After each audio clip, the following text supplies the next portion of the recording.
দেখো স্ক্রিন দেখতে পাচ্ছ? হ্যাঁ স্যার। ঠিক আছে, চলো দেখো। আচ্ছা, তাহলে আমরা এই যে কোয়ান্টাম মেকানিক্স যে পার্টটা পড়ছি তাতে আমরা হিস্টোরিক্যাল ডেভেলপমেন্টটা বলে দিয়েছিলাম। মানে হিস্টোরিক্যাল ডেভেলপমেন্ট মানে স্টার্টিং থেকে শুরু করে হাইজেনবার্গ আনসার্টেনিটি প্রিন্সিপাল পর্যন্ত আমরা পর করে ব্যাপারটাকে বলেছি। আবার উল্টো দিকে মানে প্র্যাকটিক্যালি যারা থার্ড সেমিস্টারের স্টুডেন্ট তাদের হচ্ছে পস্টুলেট 2 থেকে পস্টুলেট 5 পর্যন্ত সেটাকে বলা, এবং তার সাথে সাথে তোমার যেটা হচ্ছে অ্যাপ্লিকেশন হিসেবে তোমার পার্টিকুলার বক্স প্রবলেমটাকে বলা, সেই পার্টটা আমরা পরের দিকে ওটাকে কমপ্লিট করে দিয়েছিলাম। আচ্ছা, মাঝে পস্টুলেট 1টা আমাদের বাকি রয়ে গিয়েছিল। এই পস্টুলেট 1 যে পার্টটা সেটা অ্যাকচুয়ালি তোমার যেটা তোমাদের ফার্স্ট সেমিস্টারে যে অ্যাটমিক স্ট্রাকচার, সেই অ্যাটমিক স্ট্রাকচারের মধ্যে কিন্তু পস্টুলেট 1 এর ম্যাক্সিমাম জিনিসপত্রগুলি আছে। তাতে দেখবে অ্যাটমিক স্ট্রাকচারে ওই Genesis of Schrodinger equation, wave function, তার অ্যাকসেপ্টেবিলিটি ক্রাইটেরিয়া, নর্মালাইজেশন, এইসব কথাবার্তাগুলো কিন্তু আছে। এবার অ্যাটমিক স্ট্রাকচার যখন পড়ানো হয় প্রথম দিকে, তাতে কি হয় যে কোয়ান্টাম মেকানিক্সের আগে পরে যদি কিছু হয় না, তাহলে ওই করেসপন্ডিং জায়গাগুলো জাস্ট এমনি বলার জন্য আমরা বলে দিই। হুম, তাতে কিছু জিনিস বোঝা যায়, কিছু জিনিস বোঝা যায় না। এবারে আমি ওই জন্য ওই জিনিসটা একাধিকবার বলার চেষ্টা করি। ওখানে কি হচ্ছে, কিছুটা মুখস্থ করে ব্যাপারটাকে ম্যানেজ করতে হবে। মানে ক্লাস 11-এ বা বিএসসি ফার্স্ট ইয়ারে যখন অ্যাটমিক স্ট্রাকচার পড়া হয়, তখন হাইড্রোজেন অ্যাটমের জন্য শ্রোডিঞ্জার ইকুয়েশনটাকে লেখা, সেখানে ওয়ান ইলেকট্রন ওয়েভ ফাংশনগুলোকে অরবিটাল বলে, সেই অরবিটাল থেকে এটা ওটা সেটা তো সব বের করা, এসব বেশ অনেক কঠিন কঠিন জিনিস। তুমি না বুঝে পায় মুখস্থর মতো করে জিনিসটাকে করে নাও, ঠিক আছে? আর এমনিতে হাইড্রোজেন অ্যাটম প্রবলেম বা ওয়েভ মেকানিক্যাল মডেল যেটাকে বলে, বা মানে atomic structure based on the Schrodinger equation, সেই পার্টটা কোয়ান্টাম মেকানিক্সের পরের পার্ট অফ কোয়ান্টাম মেকানিক্স যেটা আমাদের আছে সেখানে কিন্তু আছে। যেটা ধরো আদার দ্যান ক্যালকাটা ইউনিভার্সিটি ওটা ফোর্থ সেমিস্টারে, ক্যালকাটা ইউনিভার্সিটিতে ওটা হচ্ছে ফিফথ সেমিস্টারে আছে এটা। এবারে মানে এই পস্টুলেট 1 যে পার্টটা, সেটাকে তুমি এইরকম করে ভাবো যে আমরা যে কোয়ান্টাম মেকানিক্স যে পার্টটা শুরুর যে কোয়ান্টাম মেকানিক্সটাকে পড়ছি, তাতে হাইজেনবার্গ আনসার্টেনিটি প্রিন্সিপাল হয়ে যাওয়ার পরেই কিন্তু এই কোয়ান্টাম মেকানিক্সের পস্টুলেটগুলো নিয়ে কথাবার্তা বলতে হয়। সেখানে পস্টুলেট 1টাকে নিয়ে একটু জাস্ট আমাদের আলোচনা করতে হবে, যেখানে Schrodinger equation, wave function, normalization, orthogonality, এইসব কনসেপ্টগুলো আছে। আমরা একদমই সহজ করে উপরে উপরে জিনিসটাকে জাস্ট বলার চেষ্টা করবো, খুব খুব ডিটেলে জাস্ট ভিতরে ঢুকবো না, কিন্তু যেটা বলবো তাতে তোমাদের সমস্যাগুলো মিটে যাবে বা সাবজেক্টটাকে ইন্টারেস্টিং বলে মনে হবে। আচ্ছা, প্রথম কথা হচ্ছে যে আমি যদি এই পস্টুলেট 1-এ যাওয়ার আগে আমরা শুরুটা করছি এরকম একটা জায়গা থেকে, ধরো এই যে কোয়ান্টাম মেকানিক্স, এই পার্টটা যখন আমরা পড়ছি, এর আগে তো হিস্টোরিক্যাল ডেভেলপমেন্টটা হয়েছে। এই হিস্টোরিক্যাল ডেভেলপমেন্টটাকে করতে গিয়ে তুমি এরকম একটা জিনিস নিশ্চয়ই বুঝেছো যে ক্লাসিক্যাল ফিজিক্স দিয়ে সবকিছু চলবে না। তোমার সেই ব্ল্যাক বডি এনার্জি ডিস্ট্রিবিউশন থেকে শুরু করে photo electric effect, Compton effect, de Broglie wave particle duality, এদিকে হচ্ছে বোর থিওরি ইত্যাদি যে সমস্ত ফেনোমেননগুলো পড়া হয়েছে, সেখানে পরিষ্কার তুমি দেখতে পাবে ক্লাসিক্যাল ফিজিক্স কিন্তু ফেল করে যাচ্ছে। অর্থাৎ ক্লাসিক্যাল ফিজিক্স দিয়ে কিন্তু সবটা তোমার চলবে না, ঠিক আছে?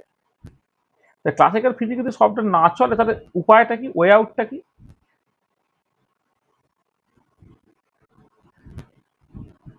হ্যাঁ, ক্লাসিক্যাল ফিজিক্স যদি সবটা না চলে, তাহলে উপায়টা কি বা ওয়ে আউটটা কি? তোমাকে এমন একটা নতুন মেকানিক শিখতে হবে যে মেকানিক্সগুলো কনসেপচুয়ালি ক্লাসিক্যাল ফিজিক্স থেকে আলাদা বা ক্লাসিক্যাল মেকানিক্স থেকে আলাদা, যেটা খুব সিস্টেমেটিক্যালি অ্যাপ্লিকেবল হবে to treat the subatomic particle বা মাইক্রোস্কোপিক পার্টিকেল। কোয়ান্টাম মেকানিক্স মানে বেসিক্যালি হচ্ছে mathematical tool,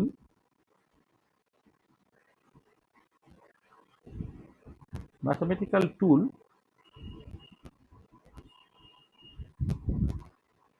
fundamentally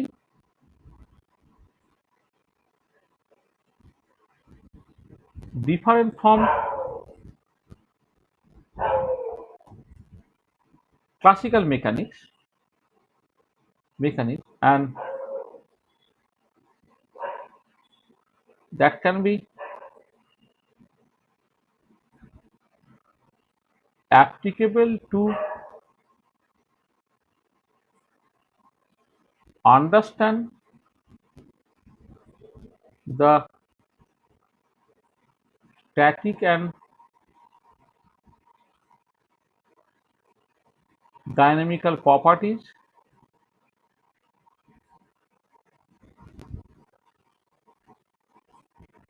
associated to microscopic or subatomic particles.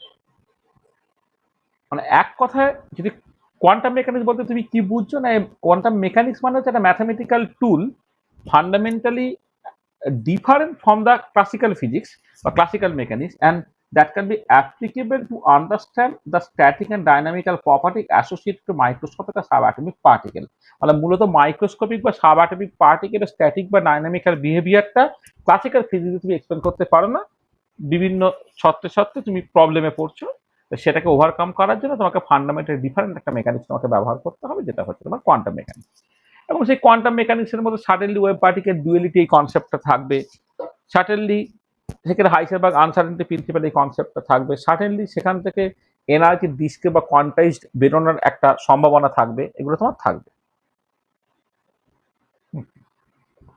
আচ্ছা, এবারে এই যে ম্যাথামেটিক্যাল টুলটা, ম্যাথামেটিক্যাল টুলটা কেমন হবে?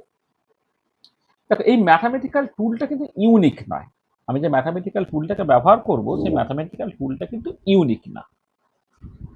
বিভিন্ন জন বিভিন্ন রকম ভাবে কোয়ান্টাম মেকানিক্সটাকে ডেভেলপ করার চেষ্টা করেছেন। ধরো প্রথম যিনি ডেভেলপ করার চেষ্টা করেছেন তিনি হচ্ছে হাইসেনবার্গ। তিনি যেটা ভাবছেন যে কোয়ান্টাম মেকানিক্সের ক্ষেত্রে মূল ব্যাপার যে সবকিছু ডিসক্রিট বা কোয়ান্টাইজড হয়েতে অ্যাপিয়ার করছে। তাহলে সবকিছু যদি ডিসক্রিট বা কোয়ান্টাইজড হতে অ্যাপিয়ার করে, তাহলে আমাকে এমন একটা ম্যাথামেটিক্যাল টুল ব্যবহার করতে হবে যেখানে ডিসক্রিটনেস বা কোয়ান্টাইজেশনটা কিন্তু ইন্ট্রিনজিক্যালি আছে। তখন জাস্ট ম্যাট্রিক্স মেকানিক্স ডেভেলপ করেছিল। হাইসেনবার্গ ম্যাট্রিক্স মেকানিক্সে দেখলেন যে ওখানে এই ম্যাট্রিক্স গুলো সেগুলো বেসিক্যালি প্যাকেট বা ডিসক্রিট টাইপের। তাহলে তিনি বললেন যে ম্যাট্রিক্স মেকানিক্সটাকে যদি ঠিক করে ব্যবহার করা যায়, তাহলে হচ্ছে ওইখান থেকে তুমি কোয়ান্টাম মেকানিক্সটা ডেভেলপ করতে পারো, যেখানে যে এই intrinsic discrete structure of quantum mechanics, intrinsic discrete structure of matrix mechanics essentially leads to evaluate certain properties which can be discrete or quantized. এটা ছিল তার মোটিভেশন। 1925-এ যখন মার্চ মাস নাগাদ যখন হাইসেনবার্গ এই পেপারটা পাবলিশ করলেন, তার মাস তিনেক পরে শোরিঞ্জার যেটা বললেন যে হাইসেনবার্গের অ্যাপ্রোচটা ভালো, মানে হাইসেনবার্গের অ্যাপ্রোচটা খারাপ কিছু বলা হচ্ছে না, কিন্তু এখানে দুটো প্রবলেম আছে। প্রথম কথা হচ্ছে একটা ম্যাথামেটিক্যাল টুল ব্যবহার করছে, যে ম্যাথামেটিক্যাল টুলটা হচ্ছে খুব পপুলার না, লোকে জানে না, এটা এক নম্বর। আর দু নম্বরে যেখানে একটা ভিজুয়ালাইজেশনের প্রবলেম আছে, মানে ভিজুয়ালাইজেশনের প্রবলেম আছে মানে হচ্ছে যে এর থেকে এই যে ম্যাট্রিক্সটা খায় না মাথায় দেয়, তার করসপন্ডিং ছবি টবি কি করে আঁকবো সেসব নিয়ে কিছু বুঝতে পারা যাচ্ছে না। সেই জন্য শোরিঞ্জার তিনি কোয়ান্টাম মেকানিক্সকে ডেভেলপ করলেন ওয়েভ মেকানিক্সের মতো করে। তিনি যেটা ভাবলেন যে যে ধরো পার্টিকেলের জন্য যদি আমি মেকানিক্সটাকে করি, কিন্তু ডিবার্গলিজ ওয়েভ পার্টিকেল ডুয়ালিটি তো বলছে সে পার্টিকেলের একটা ওয়েভ নেচার আছে, তাহলে ওয়েভের প্রপার্টি যদি আমি বুঝি, তাহলে পার্টিকেলের প্রপার্টিটাও কিন্তু আলটিমেটলি বুঝে গেতে পারবো। এবং তার যে মোটিভেশন যেটা ছিল সেটা হচ্ছে এই যে ঠিক আছে সবকিছুর মধ্যেই একটা ওয়েভ নেচারটা আছে, তাহলে ওয়েভ মেকানিক্স দিয়ে সবকিছু বুঝতে পারা যাবে। ওয়েভ তো ইটসেলফ ওয়েভ বটেই, বা পার্টিকেল তাও তোমার সেটা ডিবার্গলিজ ওয়েভ বা তার ওয়েভ নেচারটা আছে, তাহলে ওয়েভ মেকানিক্স দিয়েই তোমার কোয়ান্টাম মেকানিক্সকে বুঝতে পারা যাবে। আর যখন ডিসক্রিটনেস বা কোয়ান্টাইজেশনের গল্প আসবে, তখন যেটা করা যেতে পারে যে আমি তার মতো করে ধরো এটাকে করে নেব, মানে কিছু সার্টেন রেস্ট্রিকশন দিয়ে দেবো, যে রেস্ট্রিকশনগুলো আলটিমেটলি তোমার ডিসক্রিটনেস বা কোয়ান্টাইজেশন থেকে এনে দেবে। এটা তাহলে একজন হাইসেনবার্গ একরকম করে ভাবলেন, শোরিঞ্জার আরেক রকম করে ভাবলেন। তাতে তো এই যে শোরিঞ্জার এই কমেন্টের পরে হাইসেনবার্গ তো প্রচন্ড রেগে গেলেন। রেগে গিয়ে তিনি যেটা বললেন যে শোরিঞ্জারের অ্যাপ্রোচটা শুধুমাত্র ডিফিকাল্ট না, ওটা হচ্ছে ভুল, এবং সেখানে যে ভিজুয়ালাইজেশনে কিছুটা সুবিধা হচ্ছে, কচু করা কিছুই হচ্ছে না। মানে এই বিরোধটা চলছে, এবং সেখানে কিন্তু এই ফিজিক্যাল রিভিউতে পেপার লিখে সেই বিরোধগুলো কিন্তু চলছে। তার পরের বছর মানে কয়েক মাস পরে 1926 নাগাদ শোরিঞ্জার আলটিমেটলি যেটা দেখাতে সমর্থ হলেন সেটা হচ্ছে এই যে হাইসেনবার্গ অ্যাপ্রোচ এবং শোরিঞ্জারের অ্যাপ্রোচ তারা বেসিক্যালি ইকুইভ্যালেন্ট। অর্থাৎ কোন একটা পার্টিকুলার প্রবলেম যেটা দুরকম ভাবে সলভ করা যায়, যদি তুমি করো তারা কিন্তু একই রেজাল্ট দেবে। তারা ইকুয়াল অ্যাপ্রোচ নয়, তারা কিন্তু আইডেন্টিক্যাল, তারা হচ্ছে আইডেন্টিক্যাল অ্যাপ্রোচ নয়, কিন্তু তারা হচ্ছে ইকুইভ্যালেন্ট অ্যাপ্রোচ। এইটা। আর এবারে কথাটা হচ্ছে যে আমরা পরে রিপ্রেজেন্টেশন কোয়ান্টাম মেকানিক্স শিখবো, তখন আমি আরো করে ডিটেলে কথাবার্তা বলবো, কিন্তু এখন আমি খুব বেশি ক্লামজি করতে চাইছি না ব্যাপারটাকে, যে কথাগুলো বলছি সেই কথাগুলো শুনলেই তোমার যথেষ্ট। আর এবারে আমি যখন কোয়ান্টাম মেকানিক্সটা প্রথম শিখবো, তো কি উপায়ে শিখবো? আচ্ছা দেখো, আমরাও কিন্তু ম্যাট্রিক্স মেকানিক্সের তুলনায় ওয়েভ মেকানিক্সটাকে বা ডিফারেন্সিয়াল ইকুয়েশনটাকে অনেক বেটার ওয়েতে হ্যান্ডেল করতে পারি। সেখানে আমাদের পক্ষে যেহেতু সিম্পল কিছু প্রবলেম নিয়ে আমরা ইন্ট্রোডাক্টরি কোয়ান্টাম মেকানিক্সের কোর্সে পড়বো, তাতে আমাদের পক্ষে সোডিঞ্জারের যে ওয়েভ মেকানিক্যাল অ্যাপ্রোচ সেটা অনেক বেটার হবে দ্যান দ্য হাইসেনবার্গ ম্যাট্রিক্স অ্যাপ্রোচ। এবারে যখন পরবর্তীকালে তুমি কোয়ান্টাম কেমিস্ট্রি করবে, কোন একটা বড় সিস্টেম, রিয়েল একটি ইন্টারেস্টিং সিস্টেমের ক্ষেত্রে, সেখানে হাতে কষে তুমি কিছু করতে পারছো না, অ্যানালিটিক্যাল সলিউশন তুমি করতে পারছো না, ইন দ্যাট কেস তোমাকে কম্পিউটারের সাহায্য নিতে হচ্ছে। কম্পিউটার কিন্তু ম্যাট্রিক্স বা ভেক্টরকে অনেক বেটার হ্যান্ডেল করতে পারে দ্যান দ্য ডিফারেন্সিয়াল ইকুয়েশন। তাহলে যে ধরনের সিম্পল প্রবলেমগুলো নিয়ে আমরা ডিল করব, যেখানে তোমাকে ওই যেটাকে বলা হয় তোমার মানে যেখানে ডিফারেন্সিয়াল ইকুয়েশনগুলো এত সহজ, যাতে করে তুমি হাতে করে সলভ করতে পারো, তাই অ্যানালিটিক্যালি সলভ করতে পারো, তার ক্ষেত্রে সোডিঞ্জার অ্যাপ্রোচটা হচ্ছে অনেক বেটার অ্যাপ্রোচ। আর যেক্ষেত্রে তুমি মানে কমপ্লিকেটেড সিস্টেম, যেখানে কম্পিউটারের হেল্প নিয়ে করতে হবে, সেখানে হচ্ছে তোমার হাইসেনবার্গ যে ম্যাট্রিক্স অ্যাপ্রোচটা ক্ষেত্রে বেটার অ্যাপ্রোচ। আমরা এখানে ব্যবহার করবো সোডিঞ্জার ওয়েভ মেকানিক্সটাকে ব্যবহার করবো। তার মানে আমরা যেটা করব যে quantum mechanics in terms of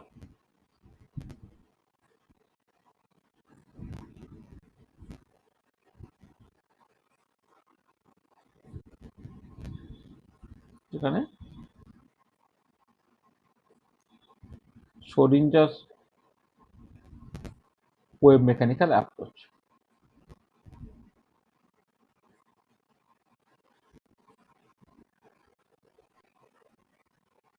এইটা দিয়ে আমরা ব্যাপারটাকে বোঝার চেষ্টা করছি।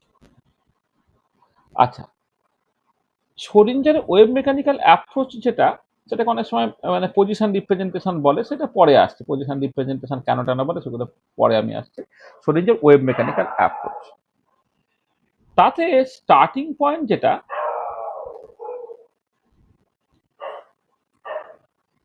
স্টার্টিং পয়েন্টটা হচ্ছে একটা, তো আমি প্রথমে একটা লিনিয়ার বা ওয়ান ডাইমেনশনাল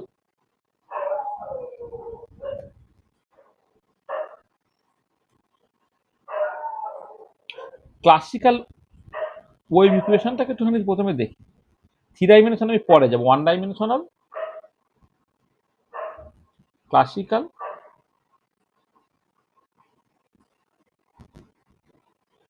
ওয়েভ ইকুয়েশন, সেটা কিরকম দেখতে? সেটা এরকম দেখতে, del two u x t by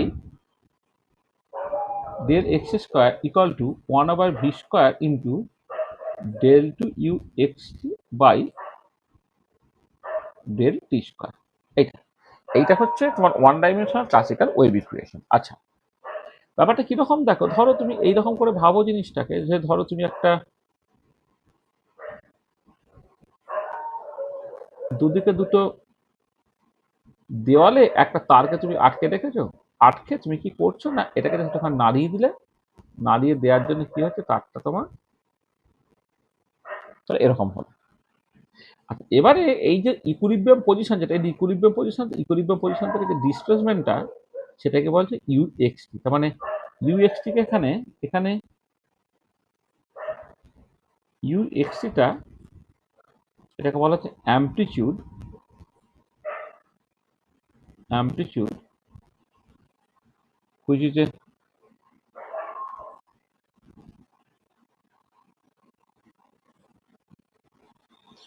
a function of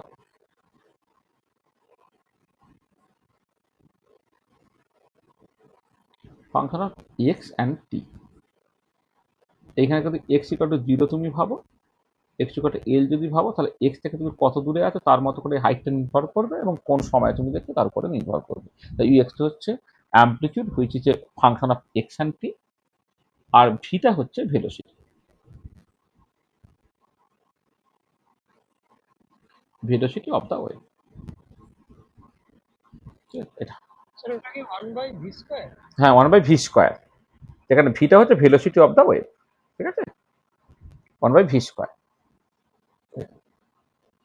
আচ্ছা, এইটা হচ্ছে one dimensional classical wave equation, ঠিক আছে। আচ্ছা, এবারে যেটা কথা হচ্ছে এই যে ওয়েভ ইকুয়েশনটা, সেখানে ইউটা তো এক্স এবং টি এর ফাংশন, এবং যে ডিফারেন্সিয়াল ইকুয়েশন পেয়েছো তুমি একটা linear second order differential equation, second order differential ইকুয়েশনটা দেখো দুটো ভেরিয়েবল আছে এক্স অ্যান্ড টি। এবার দুটো ভেরিয়েবল যদি থাকে তাহলে তুমি না এই ধরনের প্রবলেম তো সলভ করতে পারবে না। সলভ করার জন্য তোমাকে কি করতে হবে? সলভ করার জন্য তোমাকে সেপারেশন অফ ভেরিয়েবল টেকনিকটা করতে হবে। আচ্ছা, সেপারেশন অফ ভেরিয়েবল, সেখানে কি করা হচ্ছে না, এই যে ওভারঅল অ্যাম্পলিটিউড, এখানে পজিশন এবং টাইমের ফাংশন, সেটাকে তুমি একটা সাই এক্স লিখলে, যেটা বেসিক্যালি স্পেশাল অ্যাম্পলিটিউড, যেটা শুধুমাত্র এক্স এর উপর নির্ভর করে, আর তার সঙ্গে এফ টি লিখলে, যেখানে সাই এক্সটাকে বলা হচ্ছে স্পেশাল অ্যাম্পলিটিউড বা space dependent part of amplitude, আর এফ টিটা যেটা, সেটা হচ্ছে time dependent part of amplitude, যাকে বলা হয় টেম্পোরাল অ্যাম্পলিটিউড। Temporal amplitude. তাহলে আমি সেপারেশনের ভেরিয়েবলের জন্য এই যে অ্যাম্পলিটিউড এখানে এক্স এবং টি এর ফাংশন, তাকে দুটো ফাংশনের গুণফল হিসেবে লিখলে, একটা শুধুমাত্র এক্স এর ফাংশন, একটা শুধুমাত্র টাইমের ফাংশন। আর এবারে যেহেতু ক্লাসিক্যাল ওয়েভ মানে ফর এ ওয়েভ অ্যাম্পলিটিউড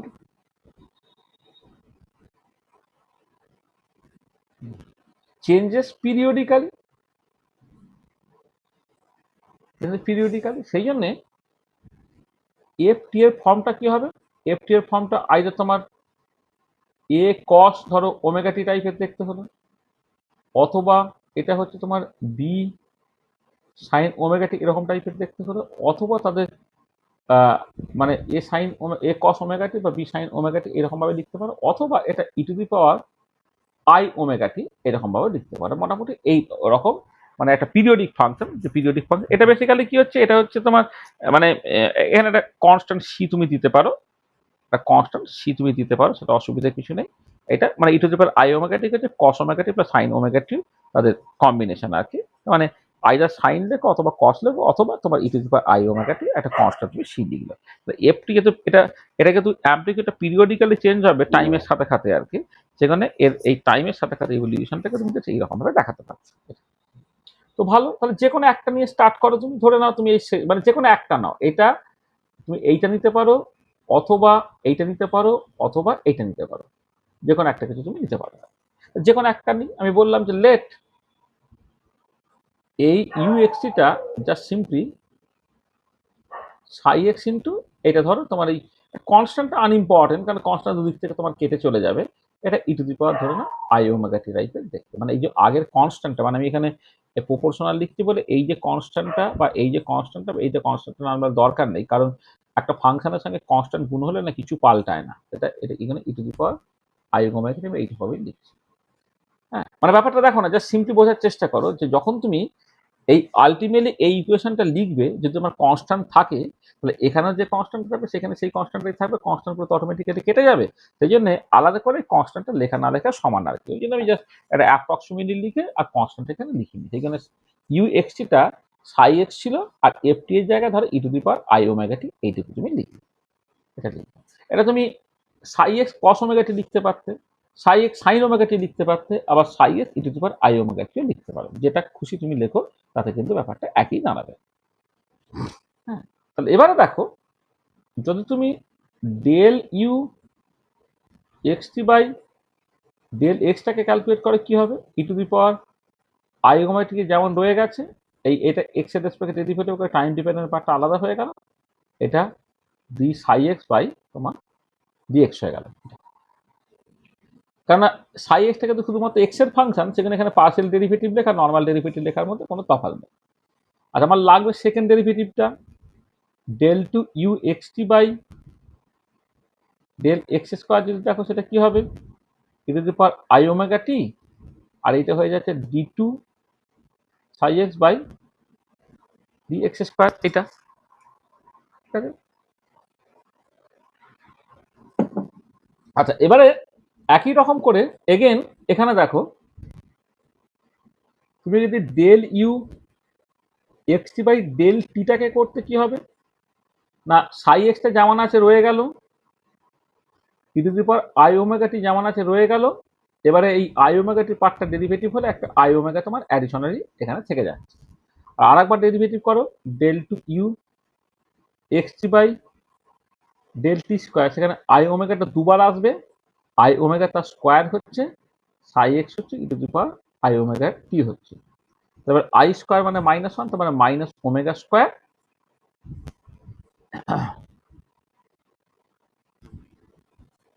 এটা হচ্ছে minus omega square psi x into e to the power i omega t হলো।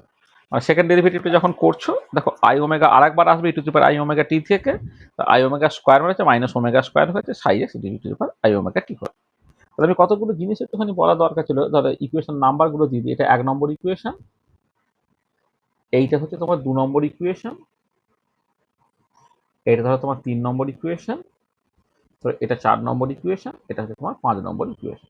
এবারে এই 4 নম্বর 5 নম্বরের ডেটাগুলো হচ্ছে তুমি 1 নম্বরে বসিয়ে দাও, 1 নম্বরে বসিয়ে দাও। তাহলে ফর্ম ইকুয়েশন 1 2 1 3 and 4 তুমি কি পাচ্ছ না, 1 4 and 5 তুমি কি পাচ্ছ। তাহলে from equations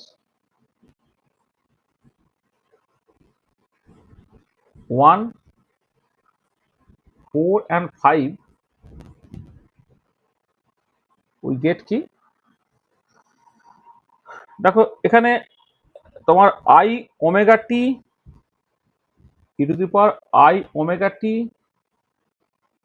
D two psi x by d x square equal to minus omega square by v square into e to the power i omega t, যেখানে যেটা আমি বসাচ্ছি, মানে একটা ভি স্কোয়ার তো ছিলই, এখানে মাইনাস ওমেগা স্কোয়ারটা হয়ে গেল, তাহলে মাইনাস, এখানে একটা সাই এক্সটা লেখা হয়নি, sorry, minus omega square by v square, এখানে সাই এক্স, এখানে e to the power i omega t. এটা তাহলে এবারে দেখো এখান থেকে যে যেহেতু e to the power i omega t is an oscillating function, it cannot be always zero. একটা অসিলেটিং ফাংশন কি হয়, কখনো হয়তো জিরো হতে পারে কিন্তু সবসময় জিরো নয়। সবসময় যদি জিরো না হয় তাহলে দুপক্ষ থেকে e to the power i omega টিকে কাটতে পারো, তাহলে then we can write e to the power i omega t, e to the power i omega t বাদ চলে গেল, তাহলে d two psi x by d x square, এটা হয়ে যাচ্ছে minus omega square by v square into psi x. এটা তোমার e to the power i omega t, e to the power i omega t বাদ চলে গেল, আর d two psi x by d x স্কোয়ারটা হয়ে যাচ্ছে minus omega square v square into psi x. এটা হলো। তাহলে দেখো এই যে ইকুয়েশনটা তুমি পেলে, এটাকে ঠিক আছে তুমি এটা বাঁ দিকে নিয়ে যাবে কি ডান দিকে নিয়ে যাবে সেটা পরের কথা। তাহলে এই যে ইকুয়েশনটা তুমি পেলে, এইখানে দেখো তোমার টাইম ডিপেন্ডেন্ট পার্টটা চলে এসছে, তার মানে এটা basically time independent part, independent part of classical wave equation. মানে দুদিক থেকে e to the power i omega t তুমি বাদ দিতে পারো, যদি দুটোই জিরো হতো তাহলে তুমি বাদ দিতে পারতে না, কিন্তু এটা অলওয়েজ যেহেতু জিরো না, তো দুদিক থেকে এটা বাদ চলে গেল, পড়ে রইল d two psi x by d x square equal to minus omega square v square into psi x. এটা হচ্ছে তোমার যেটা পাওয়া গেল এখন পর্যন্ত আর কি, সেটা হচ্ছে time independent part of the classical wave equation. এটা ধরো একটা নাম দিয়ে রাখি, এটা তোমার 6 নম্বর ইকুয়েশন। আচ্ছা, এবারে দেখো এগেন এই এ থেকেটা তোমার যেটা ব্যাপার, এগেন ওমেগা ইকুয়াল টু তোমার 2 পাই নিউ হয়, ওমেগাটা হচ্ছে 2 পাই নিউ। তাহলে এখানে ওমেগা বাই ভি যখন তুমি করছো, তাহলে 2 pi into nu by v, এইটা সেটা তুমি লিখতে পারো 2 পাই বাই ল্যামডা। তার কারণটা কি, as as nu into lambda সেটা তো ভেলোসিটি হয়, নিউ বাই ভিটা 1 বাই ল্যামডা হচ্ছে, তাহলে ওমেগায় ভিটা তুমি 2 পাই বাই ল্যামডা হিসেবে লিখতে পারো। মানে ওমেগাটা, আচ্ছা ওমেগাটা 2π কেমন করে হচ্ছে একটুখানি বলে নি। ধরো একটা পিরিয়ডিক মোশন নিয়ে তুমি কথাবার্তা বলছো, পিরিয়ডিক মোশন নিয়ে তুমি কথাবার্তা বলছো, ঠিক আছে, এটা। আর এবারে ওমেগা মানে হচ্ছে তোমার অ্যাঙ্গুলার ভেলোসিটি, আর নিউ ফ্রিকোয়েন্সি মানে হচ্ছে 1 সেকেন্ড এটা কতবার ঘুরছে। তাহলে দেখো নিউটা হচ্ছে 1 সেকেন্ডে কতবার ঘুরছে, তাহলে অ্যাঙ্গুলার ভেলোসিটিটা কি হবে, একবার ঘুরলে তো 2π অ্যাঙ্গেল কভার করা হয়। তাহলে 1 সেকেন্ডে নিউ বার ঘুরছে মানে তাহলে 1 সেকেন্ড টোটাল কতখানি অ্যাঙ্গেল কভার করা হলো, 2π ইন্টু নিউ। সেখানে ওমেগাটা হচ্ছে 2π নিউ, আবার নিউ ইন্টু ল্যামডা যেহেতু ভেলোসিটি হয়, সেখান থেকে তুমি দেখো যদি তোমার নিউ বাই ভিটাকে লেখো সেটা 1/λ হয়ে যায়, সেটা 2π/λ হয়ে গেল। তাহলে ওমেগা বাই ভিটা হচ্ছে 2π/λ। দেন equation 6 can be written as d2 psi x by dx square, সেটা হয়ে যাচ্ছে মাইনাস, আচ্ছা ওমেগা বাই ভি যদি 2π/λ হয় তাহলে মানে এটা 4π² ইন্টু সাই এক্স, এরকম জায়গায় দাঁড়ালো, ঠিক আছে। d2 psi x by dx square minus 4π² into psi x, এরকম একটা জায়গায় দাঁড়ালো এটা। আচ্ছা এবারে দেখো এই এখনো পর্যন্ত এটা তোমার wave equation.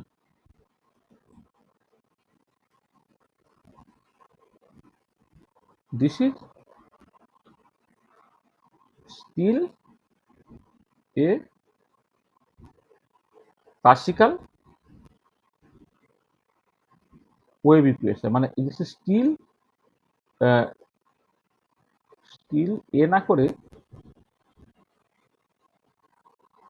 the time independent part of this is still the time independent part of classical wave equation. This is still the time independent part of classical wave equation.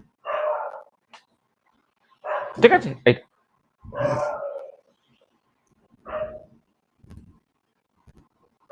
ঠিক আছে। আচ্ছা এবারে দেখো মানে এখনো পর্যন্ত আমি পার্টিকেলের কোনো ইনফরমেশন এখানে ঢোকাইনি। তুমি শুরুটা দেখো, শুরু করছো ক্লাসিক্যাল ওয়েভ ইকুয়েশন থেকে করে যে জায়গায় এসে তুমি থেমেছো, দেখো এখনো পর্যন্ত পুরোটাই কিন্তু ক্লাসিক্যাল ওয়েভ ইকুয়েশন এবং তার টাইম ইন্ডিপেন্ডেন্ট পার্টটা, টাইম ডিপেন্ডেন্ট পার্টটাকে আমি ছেড়ে এসেছি। Time independent part of classical wave equation. এই পর্যন্ত কারো কি কোনো অসুবিধা আছে? তাহলে আমরা স্টার্টিং ইকুয়েশনটা দিয়ে স্টার্ট করলাম। হ্যাঁ, এই ইকুয়েশনটা বিভিন্ন জায়গায় তুমি পাবে। ক্লাস 11-12-ও দেখবে এই ধরনের স্ট্রিং এর যে অসিলেশন সেসব থাকে, সেখানে দেখবে এই পার্টিকুলার ইকুয়েশনটা খুব কমন ইকুয়েশন। সেখান থেকে স্টার্ট করে স্টেপ বাই স্টেপ এগিয়ে আমি এরকম একটা জায়গায় গিয়ে পৌঁছেছি। এটা ধরেন আমার 7 নম্বর ইকুয়েশন। তাহলে এই পর্যন্ত কোথাও কোনো অসুবিধা আছে কিনা তুমি আমায় বলো।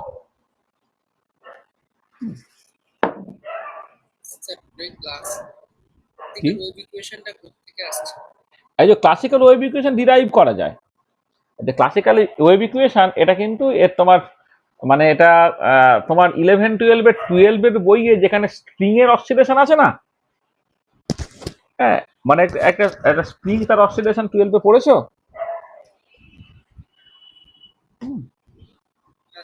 সেখানে দেখবে এই ইকুয়েশন তো ডিরাইভ করা আছে তো।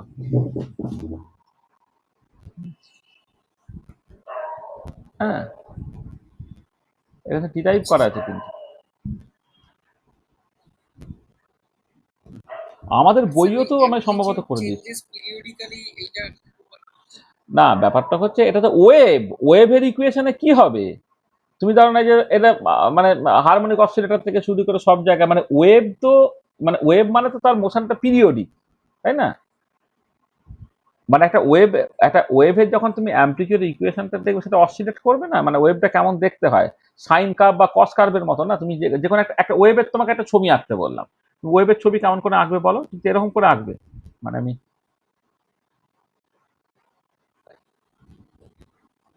একটা ওয়েভের ইকুয়েশন যখন তুমি আঁকো,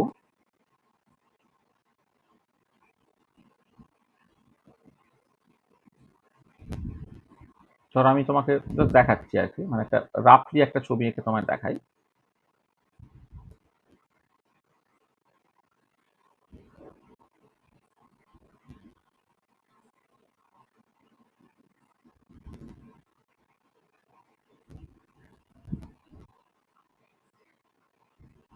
একটা ওয়েভ তো এরকম দেখতে না,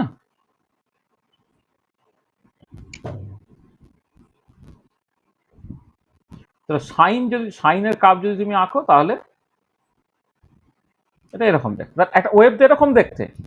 তাহলে ওয়েভের ক্ষেত্রে তুমি কি দেখছো, দেখো এটা এই ছবিটা তুমি যদি আঁকতে এদিকে যদি টাইম প্লট করা হয়, এদিকে যদি মানে সাইন টি বা কিছু সাইন ওমেগা টি তোমার ইত্যাদি প্লট করো, তাহলে কি হবে, এই জিনিসটা তোমার টাইমের সাথে সাথে পিরিয়ডিক্যালি চেঞ্জ হয় না, তার একটা টাইম পিরিয়ড থাকে। তো যে কোনো অসিলেশন বা ওয়েভের ক্ষেত্রে একটা টাইম পিরিয়ড থাকবে না, উপায় মানে এই যে টাও টাইম পিরিয়ড পরে হচ্ছে সে আগের জায়গায় গিয়ে পৌঁছাবে না, এটা ঠিক আছে না।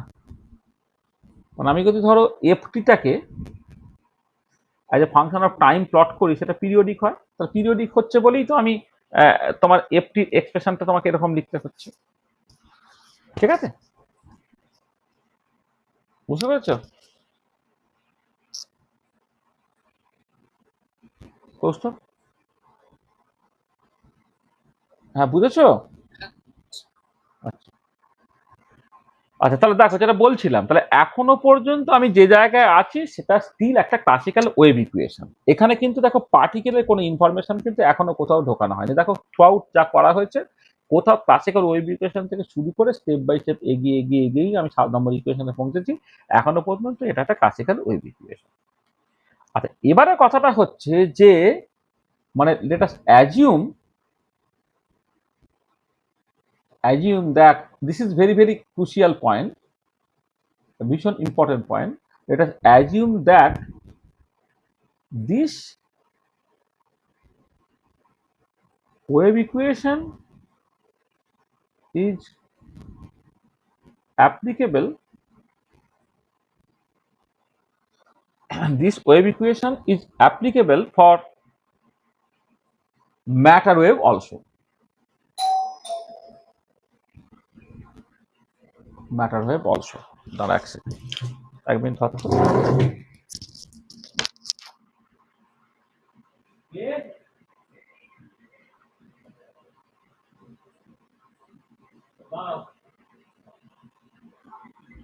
আচ্ছা একটুখানি ধর, হ্যাঁ তোরা,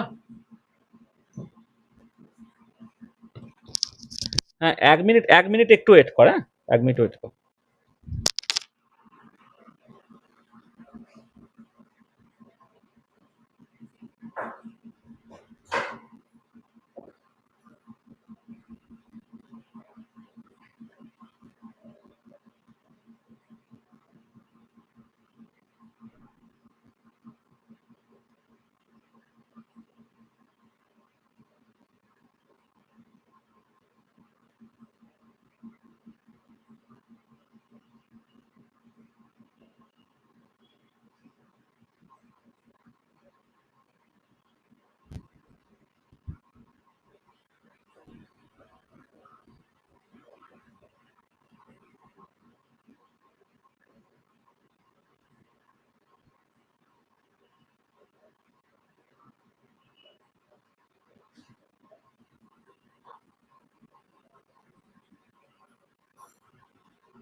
হ্যাঁ সরি, হ্যাঁ এটা দরজা খুলতে গিয়েছিলাম। হ্যাঁ, তো দেখো আমি বললাম যে এই ওয়েভ ইকুয়েশনটা ম্যাটার ওয়েভের জন্য অ্যাপ্লিকেবল।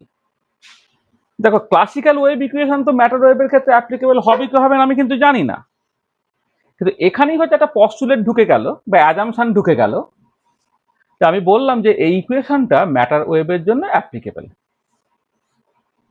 ঠিক আছে। তাহলে let us assume that this wave equation is applicable for matter wave also. তাহলে এবার ম্যাটার ওয়েভের ক্ষেত্রে কি হয়, তাহলে ফর ম্যাটার ওয়েভ মানে কি, ওয়েভ অ্যাসোসিয়েটেড টু পার্টিকেল, অর্থাৎ ডি ব্রগলিজ ওয়েভ। তাহলে for matter wave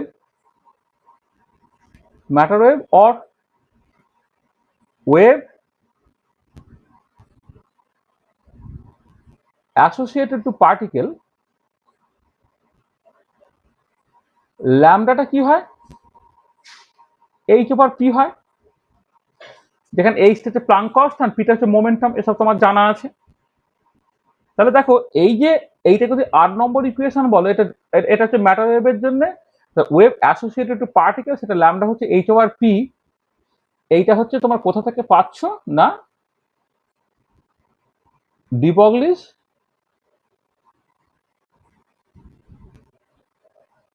wave particle ডুয়েলিটি থেকে পাচ্ছ, তাই তো? ডি ব্রগলিস ওয়েভ পার্টিকেল ডুয়েলিটি আমরা শিখিয়েছিলাম, সেখান থেকে ল্যামডাটা হচ্ছে এইচ ওভার পি। এবারে এই 8 নম্বর ইকুয়েশনের যে ওয়েভলেন্থটা সেইটা তুমি এখানে ঢুকিয়ে দাও, এই যে ল্যামডা যেটা আছে সেখানে তুমি ওটা বসিয়ে দাও। ফ্রম ইকুয়েশন 7 and 8 তুমি কি পেলে?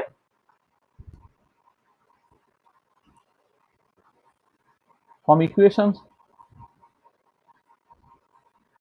7 and 8 কি হচ্ছে না d2 psi x by dx square, এইটা হয়ে যাচ্ছে minus 4 pi square p square by h square, মানে ল্যামডা এখানে ল্যামডা স্কোয়ার ছিল, ল্যামডা হচ্ছে এইচ স্কোয়ার উপরে পি স্কোয়ার হয়ে গেল ইন্টু সাই এক্স। বা দেখো তুমি এটা লিখতে পারছো d2 psi x by dx স্কোয়ারটা ইকুয়াল টু হয়ে যাচ্ছে minus p square by h cross square into psi x, যেখানে এইচ কসটা হচ্ছে এইচ ওভার 2 পাই, যেহেতু তাহলে 4 পাই স্কোয়ারটা নিচে পাঠিয়ে দিলে এইচ স্কোয়ার বাই 4 পাই স্কোয়ারটা তুমি এইচ ক্রস স্কোয়ার এইরকম ভাবে লিখতে পারছো এটা। তাহলে দেখো, তাহলে এই যে ইকুয়েশনটা তুমি এখন লিখে ফেললে, এখন কিন্তু এটা পার্টিকেলের সঙ্গে অ্যাসোসিয়েটেড ইকুয়েশন হয়ে গেছে। মানে 7 নম্বর পর্যন্ত ইকুয়েশনটা শুধুমাত্র ওয়েভের ইকুয়েশন ছিল, কিন্তু যখনই তুমি ওয়েভ লেন্থটাকে ডি ব্রগলিজ ওয়েভ লেন্থ হিসেবে ভাবলে, তখন মোমেন্টামটা পিকচারের মধ্যে ঢুকে গেল। আর মোমেন্টাম কার থাকে? মোমেন্টাম যে পার্টিকেলের থাকে। তাহলে এই যে ইকুয়েশনটা, এই ইকুয়েশনটা কিন্তু এখন দেখো পার্টিকেলের ইকুয়েশন এসে গেছে। তাহলে আগে ছিল ওয়েভের ইকুয়েশন, এখন হয়ে গেল পার্টিকেলের ইকুয়েশন এইটা। তাহলে এইখানে দেখো, এই যে আমি কিন্তু এটা প্রুভ করলাম না। এই যে অনেক সময় বলা হয় যে শ্রোডিঞ্জার ইকুয়েশনকে ডিরাইভ করো, শ্রোডিঞ্জার ইকুয়েশনকে ডিরাইভ করা যায় না, ক্লাসিক্যাল ওয়েভ ইকুয়েশন থেকে স্টার্ট করেছো। তাহলে এইখানে যে ঢুকিয়ে দেওয়া হলো যে ক্লাসিক্যাল ওয়েভ ইকুয়েশনটা ম্যাটার ওয়েভের ক্ষেত্রেও অ্যাপ্লিকেবল, এইটা ভেবে নেওয়াটাই হচ্ছে তোমার অ্যাজাম্পশন ঢুকে যাচ্ছে বা পস্টুলেট ঢুকে যাচ্ছে। সেখানে শ্রোডিঞ্জার ইকুয়েশন ডিরাইভ করছি না, কিন্তু আমরা শ্রোডিঞ্জার ইকুয়েশনটা কিরকম ভাবে আসছে সেটা একটা বোঝার চেষ্টা করছি কিছু হাইপোথিসিস ঢুকিয়ে দিয়ে। De ব্রগলিজ wave particle duality itself একটা পস্টুলেট বা হাইপোথিসিস, সেই হাইপোথিসিসটা কিন্তু এখানে তোমার ঢুকিয়ে দেওয়া হয়েছে। এবারে দেখো, যেহেতু টোটাল এনার্জিটা এটা হচ্ছে তোমার kinetic energy plus potential energy, kinetic এনার্জিটাকে আমি লিখছি হচ্ছে তোমার p square by twice m হিসেবে, আর পোটেনশিয়াল এনার্জি ভি এইরকম ভাবে লিখছি। আর এইখানে দেখো একটা জিনিস বলে নিই, যে যেহেতু ওয়ান ডাইমেনশনে তুমি কনসিডার করো এই যে মোমেন্টামটা, সেই মোমেন্টামে কিন্তু ওয়ান ডাইমেনশনাল মোমেন্ট, তুমি পিএক্সও লিখতে পারতে। দেখ আমি এখানে মানে মনে মনে তুমি ভাবো এখানে ওয়ান ডাইমেনশন মানে পিটা কিন্তু basically p x. Kinetic energy p square by twice m, আর পোটেনশিয়াল এনার্জিটা ওয়ান ডাইমেনশনে হচ্ছে জাস্ট সিম্পলি এক্স এর ফাংশন এইটা। তাহলে kinetic energy p x square বা টোয়াইস এম, আর পোটেনশিয়াল এনার্জি শুধুমাত্র এক্স এর ফাংশন এইটা। তাহলে এইখান থেকে তুমি এটা খেয়াল করো যে পি এক্স স্কোয়ারটা কেমন করে লিখতে পারো না ই মাইনাস ভি এক্স, এইটা তার সঙ্গে একটা টু এম তোমার গুণ হয়ে যাবে এখান থেকে, মানে ই মাইনাস ভি এক্স হয়ে গেল, টু এমটা গুণ হয়ে গেল, এটা হচ্ছে পি এক্স স্কোয়ারটা। এটা হলো তোমার 10 নম্বর ইকুয়েশন। এবার এই 10 নম্বর ইকুয়েশনে মানে এইখানে যে পিটা ছিল, মানে এটা এটা আমি আবার বলছি, এখানে তো এইচ ওভার পি, তো ওয়ান ডাইমেনশন এই পিটাই কিন্তু বেসিক্যালি পি এক্স এইটা। তাহলে দেখো এবার এই যে পি এক্স বা পি স্কোয়ার বা পি এক্স স্কোয়ারের জায়গায় two m e minus v এক্সটা যেখানে বসিয়ে দাও, তাহলে ফ্রম ইকুয়েশন 9 and 10 তুমি কি পাচ্ছ? ফ্রম ইকুয়েশন 9 and 10 তুমি কি পাচ্ছ? এটা পাচ্ছ হচ্ছে তোমার d two psi x by d x square.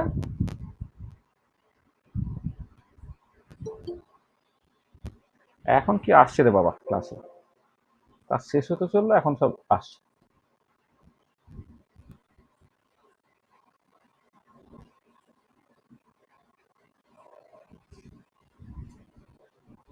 R d two psi x by d x square, আর এখান থেকে তুমি মাইনাস পি স্কোয়ারের জায়গায় তাহলে minus equal to minus two m into e minus v x, এটা হচ্ছে পি এক্স স্কোয়ার হলো, by h cross square into psi x. এই যে এখানে দেখো, এখানে পি পি স্কোয়ারটা মানে পি এক্স স্কোয়ার, সেটা twice m p minus v এক্সটাকে বসিয়ে দিলে যেমন এইচ কস স্কোয়ারটা আছে রয়ে গেল।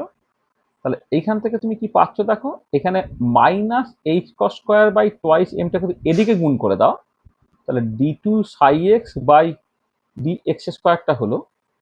তাহলে এবারে এই ভিএক্সটা, আচ্ছা এইটা ইকুয়াল টু কত হচ্ছে, তাহলে minus twice m by h cross square এখানে চলে গেছে, তাহলে এখানে ই সাই এক্স একটা পার্ট থাকছে আর মাইনাস ভিএক্স সাই এক্স এই একটা পার্ট থাকবে। এটা বাঁদিকে পাঠিয়ে দাও, কি হচ্ছে দেখো, minus h cross square by twice m d two by d x square plus v x, একবারে ব্র্যাকেট দিয়ে বাইরে ওভারঅল সাই এক্সটাকে লেখো, সেটা হয়েছে ই ইন্টু সাই এক্স হচ্ছে এইটা। ঠিক আছে, তাহলে এই এরকম একটা ইকুয়েশন তুমি পেয়ে গেলে। এই ইকুয়েশনটা তোমার চেনা Schrodinger equation in one dimension. This is the time independent Schrodinger equation.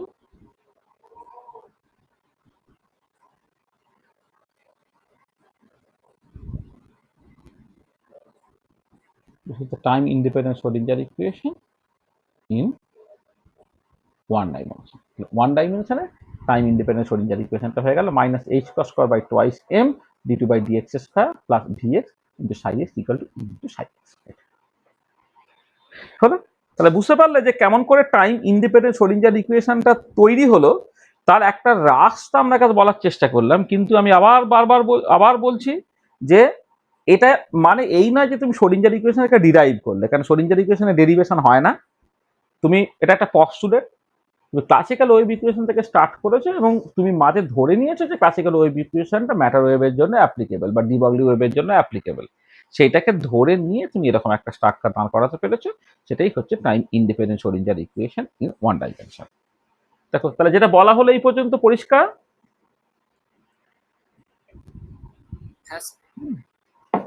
আচ্ছা, আর এবারে দেখো, যদি তুমি এইখান থেকে যদি থ্রি ডাইমেনশনে আসো, তাহলে থ্রি ডাইমেনশনে তোমার স্টার্টিং ইকুয়েশন থেকে স্টার্ট করতে হবে। তাহলে ক্লাসিক্যাল, আমি এটা করে দেবো না, কিন্তু কিরকম ভাবে আসছে দেখো, classical wave equation in three dimension সেটা দেখতে হচ্ছে এরকম, del square u equal to 1/v square del two u by del t square. আর এখানে দেখো, যেখানে এই যে ইউটা এখন এক্স ওয়াই জেড এবং টি এর ফাংশন এইটা, আর ডেল স্কোয়ার যেটা এইটা বেসিক্যালি কি del two by del x square plus del two by del y square plus del two by del z square এইটা। তাহলে দেখো, এই ক্লাসিক্যাল ওয়েভ ইকুয়েশনটা এই খুব পপুলার ফর্মটা হচ্ছে del square u equal to 1/v square del t by del t square, যেখানে ইউটা এখন এক্স ওয়াই জেড এবং টাইমের ফাংশন হয়ে যাচ্ছে, এবং ডেল স্কোয়ার অপারেটরটা সেটা হচ্ছে এইটা, এটাকে অনেক সময় ল্যাবলেসিয়ান অপারেটর বলা হয়। এটা হচ্ছে অনেক সময় বলা হয় ডেল স্কোয়ার অপারেটর, পর একে অনেক সময় বলা হয়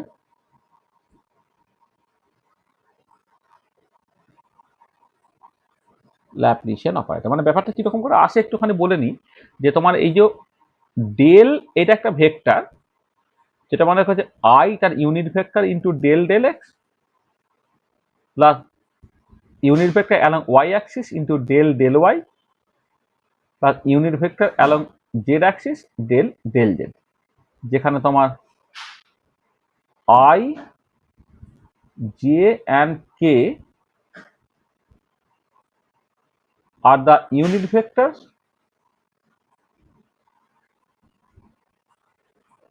along x, y and z directions respectively, x, y and z direction respectively। এটা তাহলে এবারে তুমি যদি এখান থেকে দেখো ডেল ডট ডেলটাকে করো এইটা, সেটা কি হবে, সেটা হচ্ছে তোমার i del del x plus j del del y plus k del del z, তার ডট প্রোডাক্ট নেওয়া হচ্ছে i del del x plus j del del y plus k del del z. তুমি জানো আই আই গুণ করলে 1 হয়, তাহলে এটা হয়ে গেল del two by del x square. J যে গুণ করলে 1 হয়, তাহলে del two by del y square plus k k গুণ করলে del two by del z square হয়। আর আই এর সঙ্গে জে বা আই এর সঙ্গে কে, জে এর সঙ্গে আই বা জে এর সঙ্গে কে, বা কে এর সঙ্গে আই বা কে এর সঙ্গে জে, তার যদি তোমার ডট প্রোডাক্ট দেওয়া হয় সেটা তোমার 0 দিয়ে দেবে। মানে মনে আছে তো যে এ ডট বি মানে হচ্ছে এ বি কস থিটা। তাহলে যখন আই জে কে তারা পরস্পর পারপেন্ডিকুলার বলে কস 90 ডিগ্রি ভ্যালু 0, সেখানে এগুলো 0 হয়ে যাবে। তার মানে আলটিমেটলি এই ডেল ডট ডেলটাই হচ্ছে ডেল স্কোয়ারটা, সেটা হয়ে যাচ্ছে এইটা। তার মানে এটা হচ্ছে ল্যাবলিশিয়ান অপারেটর বা ডেল স্কোয়ার অপারেটর। ঠিক আছে, হলো। তাহলে এবারে দেখো তোমার ডেল স্কোয়ার অপারেটর তুমি পেয়ে গেলে। এবারে এবারে তুমি ওই একই রকম করে যদি এগোতে থাকো, যে অ্যাপ্রোচটা তুমি আগে করেছো সেই একই রকম করে এগোতে থাকো, একই রকম করে এগোতে থাকলে তুমি কি হবে দিনের শেষে দেখো, মানে একদম যেভাবে তুমি এ থেকে শুরু করেছো, মানে 1 ডাইমেনশনাল ক্লাসিক্যাল ওয়েভ ইকুয়েশন থেকে শুরু করেছো, তুই 3 ডাইমেনশনাল ক্লাসিক্যাল ওয়েভ ইকুয়েশন থেকে শুরু করলে এইখানে যেটা d2 বাই dx স্কোয়ার আছে সেটাকে সিম্পলি ডেল স্কোয়ার হয়ে যাবে। তাহলে কি হবে, তাহলে ইন মানে এখান থেকে শুরু করে তুমি যদি time independent Schrodinger equation, independent sorry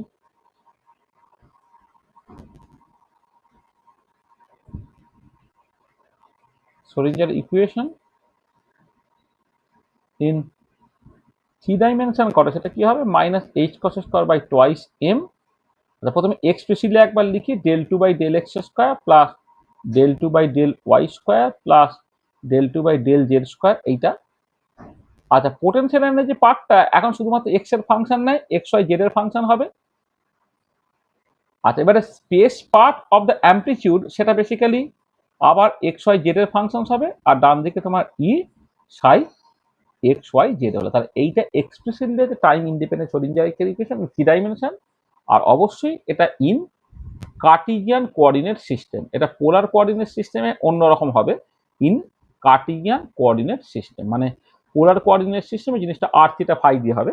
তাহলে আমি প্রথমে কার্টিজিয়ান কোঅর্ডিনেট সিস্টেম নিয়ে ভাববো, যখন problem in polar coordinate system আমরা ভাববো পার্টিকেল রোটেটিং এর ring, rigid rotor, hydrogen atom problem, তখন তুমি পোলার কোঅর্ডিনেট সিস্টেমে দেখবে। তাহলে এটা হচ্ছে time independent Schrodinger equation 3 dimension এইটা। অথবা তুমি শর্ট হ্যান্ড নোটেশন এটাকে লিখতে পারো minus h cross square by twice m, এইটা del square plus v into psi equal to e psi. এটা জাস্ট ছোট করে লেখা হলো, এখানে ভিটা বেসিক্যালি এক্স ওয়াই জেড এর ফাংশন, আর del two by del x square বা del two by del y square বা del two by z square এইরকম ভাবে লিখলে। অথবা তুমি আরো ছোট করে এটাকে লিখতে পারলে H Sai equal to e psi. এইটা যেখানে এইচটা হয়ে যাচ্ছে, যেখানে এইচটা হচ্ছে তোমার minus h cross square by twice m del square plus v, এইটাকে তোমার বলা হচ্ছে Hamiltonian operator. This is the Hamiltonian operator. তাহলে দেখো এই যে খুব সিম্পল ফর্মে টাইম ইন্ডিপেন্ডেন্ট শ্রোডিঞ্জার ইকুয়েশনটা এরকম দেখতে, H Sai equal to e সাই। ঠিক আছে, বোঝা গেল? ঠিক আছে, এইটা তাহলে এই H Sai equal to e psi, এইটা হচ্ছে popular form of the time independent Schrodinger equation. এইচটাকে বলা হচ্ছে হ্যামিল্টনিয়ান অপারেটর। আমি অপারেটর টপারেটর নিয়ে পরে কথাবার্তা বলবো। ফর দ্য টাইমিং এটাকে একটা সিম্বল হিসেবে তুমি মনে করো, যে সিম্বলটার এক্সপ্রেসিভ মানে তোমার কাছে এখানে দেওয়া থাকছে। আর এবারে এখানে কতগুলো কথা তোমার বলার আছে। আচ্ছা, কতগুলো জিনিস খেয়াল করো, সেটা হচ্ছে যে এই যে টাইম ইন্ডিপেন্ডেন্ট শ্রোডিঞ্জার ইকুয়েশনটা, যেটা 1 ডাইমেনশনটা তোমার দেখতে হয়তো বেশি সুবিধা হবে, যে টাইম ইন্ডিপেন্ডেন্ট শ্রোডিঞ্জার ইকুয়েশন একটা linear second order differential equation. মানে time independent Schrodinger equation is a linear second order differential equation. This is a linear second order differential equation. ঠিক আছে, মানে লিনিয়ার কেন, আচ্ছা সেকেন্ড অর্ডার কেন, এখানে second derivative maximum exist করে বলে। কেন লিনিয়ার, তাহলে সেকেন্ড ডেরিভেটিভ পাওয়ারটা 1 আছে বলে, সেটা linear second order differential equation. আচ্ছা, এবারে লিনিয়ার সেকেন্ড অর্ডার ডিফারেনশিয়াল ইকুয়েশনের ক্ষেত্রে মজা সেটা হচ্ছে এই যে যদি এমন হয় যে if psi1 and psi2 are the solutions of time independent Schrodinger equation, এটা linear second order differential equation, then they are arbitrary linear combination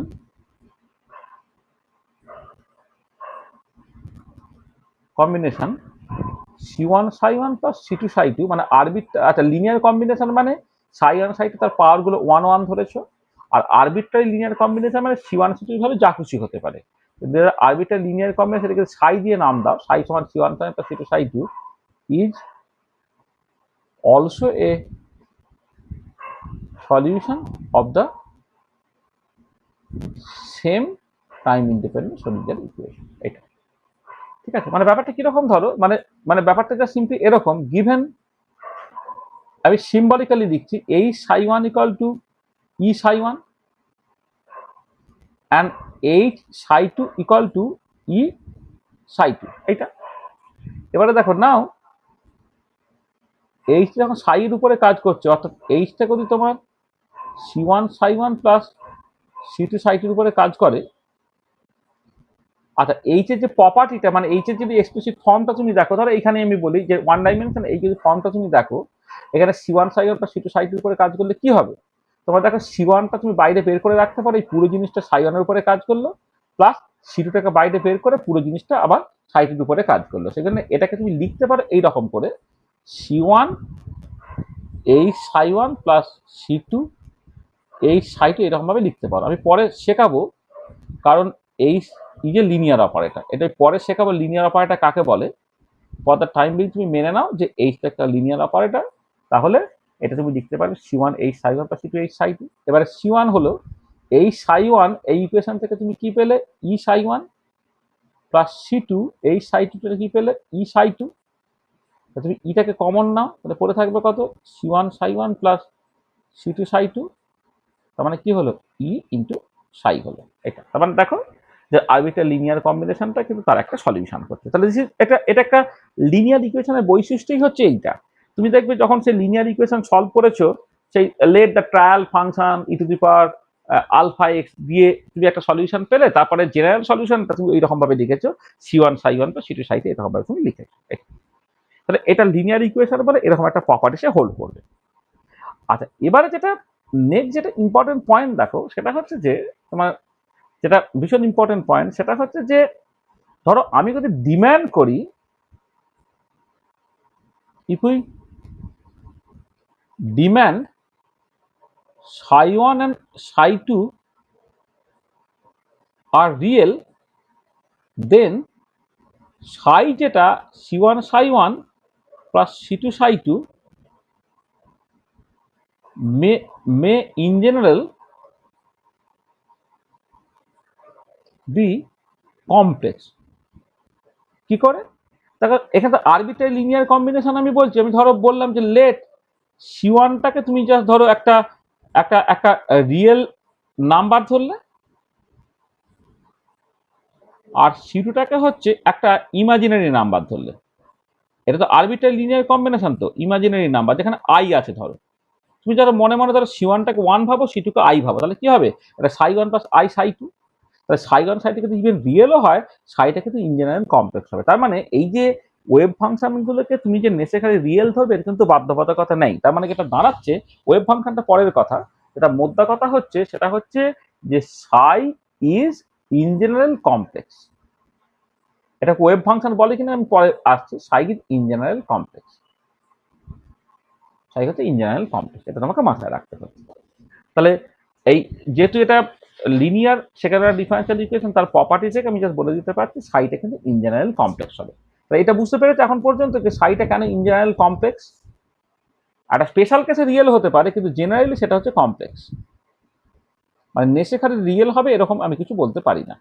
এটাকে বুঝতে পেরেছো? ঠিক আছে। আচ্ছা এবারে একটা জিনিস দেখো, সেটা হচ্ছে যে তুমি তাহলে সাই যদি কমপ্লেক্স হয়, সাই alone cannot be associated to any measurable quantity or physical quantity। মানে সাই যদি কমপ্লেক্স হয় তাহলে সাই একা সে তো কোনো মেজারেবল কোয়ান্টিটিকে রিপ্রেজেন্ট করতে পারবে না, কারণ মেজারেবল কোয়ান্টিটি বা ফিজিক্যাল কোয়ান্টিটি গুলো তারা তো সব রিয়েল হয়। তাহলে সাই যদি ইঞ্জিনিয়ারিং কমপ্লেক্স, তাহলে সাইটা হচ্ছে এই ফিজিক্যাল কোয়ান্টিটিকে রিপ্রেজেন্ট করে, এটা তুমি বলতে পারো না। এটা ঠিক আছে, আমি কোনোভাবেই বলতে পারি না। তাহলে কিন্তু কিন্তু এটা খেয়াল করে দেখো, বাট সাই যেটা or psi modulus square is always real and non negative. মানে তুমি একটা কমপ্লেক্স নাম্বার যদি a প্লাস আইবি টাইপের দেখতে হয়, তাহলে সাইজটা থেকে তার complex conjugate a minus ib, সেটা গুণ করলে কথা a square plus b square হয়, যেটা একটা নন নেগেটিভ রিয়েল কোয়ান্টিটি, যেটা গ্রেটার ইকুয়াল টু জিরো। তার মানে সাইজটার সাইজ বা psi modulus is always real and non negative. আচ্ছা, এবারে কথাটা হচ্ছে যে সাই মডিউলাসের স্কোয়ারটা, এটা যদি তোমার অ্যামপ্লিটিউড রিপ্রেজেন্ট করে, তাহলে কতগুলো ব্যাপার দেখো, যে অনেকগুলো সমস্যা আছে। সমস্যাটা কি? আচ্ছা, প্রথম যেটা ইম্পর্টেন্ট পয়েন্ট, যেটা এখান থেকে আরেকটা জিনিস বলার দরকার ছিল, সেটা হচ্ছে যে যেহেতু তোমার এই যে Schrodinger equation linear second order differential equation, তাহলে যেহেতু as time independent Schrodinger equation is a linear second order differential equation, এটা একটা linear second order differential equation, it contains the second derivative of psi with respect to ধরো তোমার x, অর্থাৎ second derivative exist করছে। আচ্ছা, এবারে এই d2 psi x by dx square exists only when d psi dx exists and continuous। First derivative exist করলে এবং সেটা কন্টিনিউয়াস হলে তবেই তো সেকেন্ড ডেরিভেটিভ তোমার এক্সিস্ট করবে, তাই না?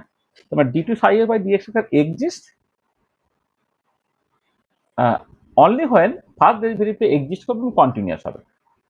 আর এবারে এই ডি সাই এর by dx will exist only when psi x is continuous. মানে একমাত্র কন্টিনিউয়াস ফাংশনই তো ডেরিভেটিভ হয়। তারপরে সাই এক্স কন্টিনিউয়াস এবং ডিসাই ডিএক্স কন্টিনিউয়াস যদি হয়, তবেই কেবলমাত্র সেকেন্ড ডেরিভেটিভ এক্সিস্ট করবে। তার মানে লিনিয়ার, যেহেতু শ্রোডিঞ্জার ইকুয়েশন একটা linear second order differential equation, তার এই ফর্ম দিস ভেরি স্ট্রাকচার, এটা আমি পরিষ্কারভাবে বলে দিতে পারছি যে ওয়েভ ফাংশন এবং তার ফার্স্ট ডেরিভেটিভটা অবশ্যই তোমার কন্টিনিউয়াস হতে হবে, ঠিক আছে? তাছাড়া কিন্তু কোনো উপায় নেই।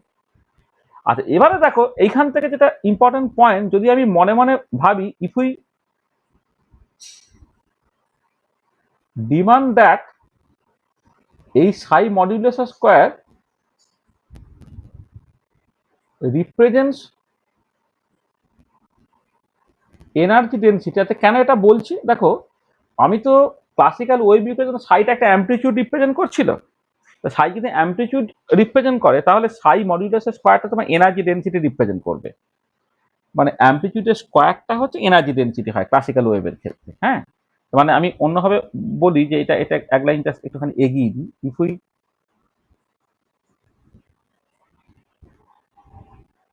demand that psi x represents amplitude, যেমন ক্লাসিক্যাল ওয়েভের ক্ষেত্রে সাইটা ছিল তোমার স্পেশাল অ্যামপ্লিটিউড, যদি এরকম হয়, যদি if we demand that psi x represents amplitude, then psi modulus square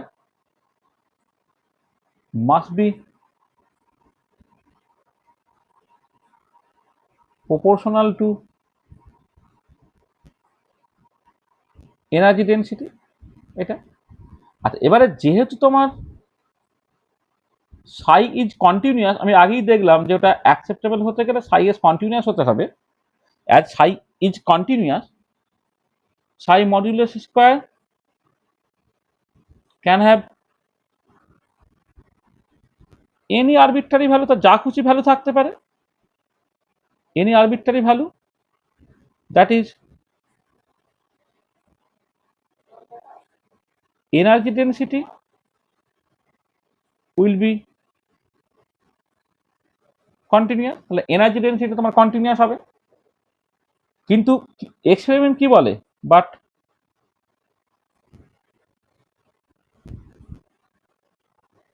experiment shows energy density is in general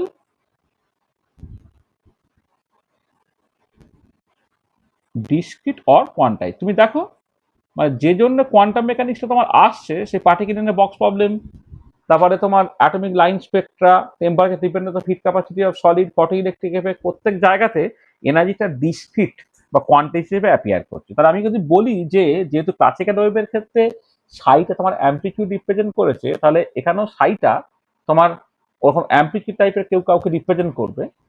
এবার এনার্জি ডেন্সিটি অ্যাম্পলিটিউডের স্কোয়ারের সঙ্গে প্রপোর্শনাল। তাহলে এনার্জি ডেন্সিটি যদি অ্যাম্পলিটিউডের স্কোয়ারের সঙ্গে বা সাই এর স্কোয়ারের সঙ্গে প্রপোর্শনাল হয়, সাই তো অ্যাকসেপ্টেবল হতে গেলে সাই হ্যাজ টু বি কন্টিনিউয়াস। সাই যদি কন্টিনিউয়াস হতে হয়, তাহলে সাই স্কোয়ারের যা খুশি ভ্যালু থাকতে পারে, তার মানে এনার্জিটাও কন্টিনিউয়াস হয়ে যাবে। কিন্তু এনার্জিটা কি হয়, ইন জেনারেল সেটা ডিসক্রিট বা কোয়ান্টাইজড হয়। তার মানে পরিষ্কার বোঝা গেল যে সাইটা কিন্তু কোনো অ্যাম্পলিটিউড রিপ্রেজেন্ট করতে পারে না। তাহলে একমাত্র বাঁচার রাস্তাটা কি দেখো, বাঁচার রাস্তাটা হচ্ছে যে এই যে এই সাই মডিউলাসের স্কোয়ারটা কিন্তু একটা রিয়েল এবং নন নেগেটিভ কোয়ান্টিটি হয়ে গেছে। হ্যাঁ, এইটার একটা ফিজিক্যাল মানে যা তোমার থাকতে পারে, এবং সেটা কি? আচ্ছা, প্রথম কথা হচ্ছে সাই এর নিজের কোনো ফিজিক্যাল মানে থাকবে না। সাই মডিউলাস স্কোয়ার একটা ফিজিক্যাল মানে থাকতে পারে। সাই মডিউলাস স্কোয়ারটা কিন্তু এনার্জি ডেন্সিটি রিপ্রেজেন্ট করে। সাই যেহেতু কন্টিনিউয়াস, সাই মডিউলাস স্কোয়ারও কন্টিনিউয়াস বলে এনার্জি ডেন্সিটি কন্টিনিউয়াস হয়ে যাবে। কিন্তু বাস্তবে এনার্জি ডেন্সিটি তুমি ডিসক্রিট বা কোয়ান্টাইজড হচ্ছে, তার মানে ওটা কোনোভাবেই অ্যাম্পলিটিউড রিপ্রেজেন্ট করতে পারে না। এইটা আচ্ছা, এবারে সেটা কি রিপ্রেজেন্ট করতে পারে? বিজ্ঞানী বর্ন যেটা বললেন, বিজ্ঞানী ম্যাক্স বর্ন, তিনি যেটা বললেন যে সাই modulus square or Sai star x Sai represents the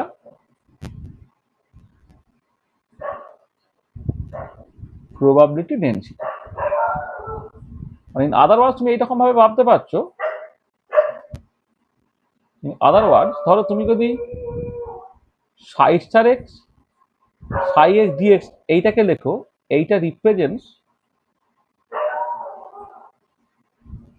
the probability of finding the particle